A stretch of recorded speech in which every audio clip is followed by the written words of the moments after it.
sai thì nó cũng sẽ chạy cũng xin đâu trong là thọ sẽ là giải quyết có đâu cụ thể nhở thọ nó sống có tiền thế này nhở cả cũng mua xe hoa ôi chả tụi tiền lò dùng nhóp phải to ô vô duyên chỉ tôi có ô cụ niệm hai đứa sẽ có lo cụ thọ gì thọ có ra gì bu nhà theo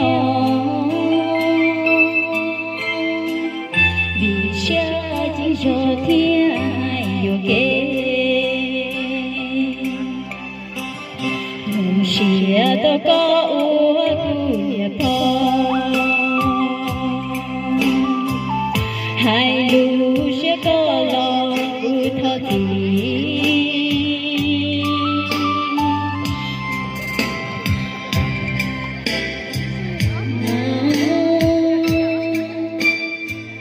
vì sẽ chính cho thì hai điều kế rồi sẽ tao niệm ba thì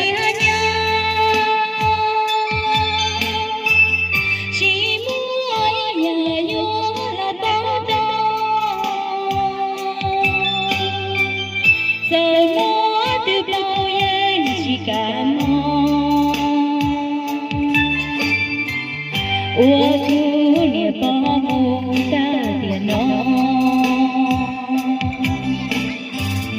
thọ có cho bé nhon để chỉ thọ mỗi ngày chỉ thọ mỗi cho sợ đời nhon mũi chỉ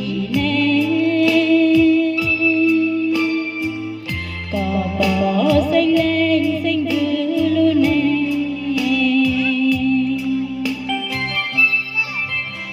thật sự là chẳng lúc gì nữa nên trong thì ở trong cuộc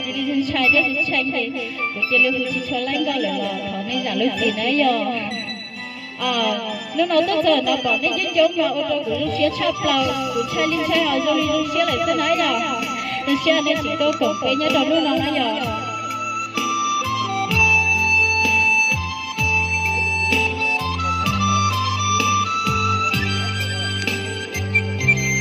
chỉ ta có ô cụ niệm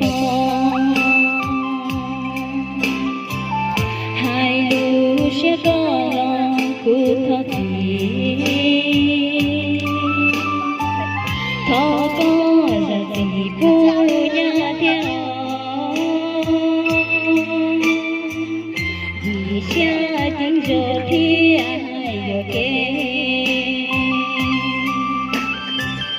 rồi sẽ tao niệm bao thì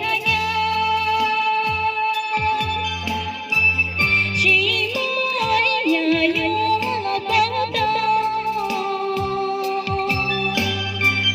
giờ mua từ bao em chỉ cảm ơn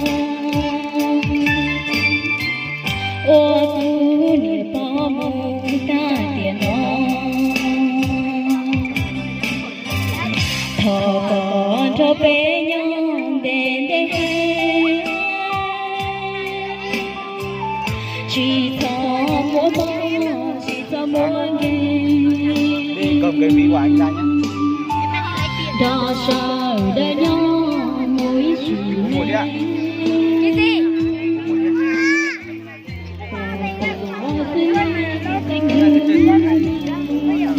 mà tiền thì ông sáng lo hết rồi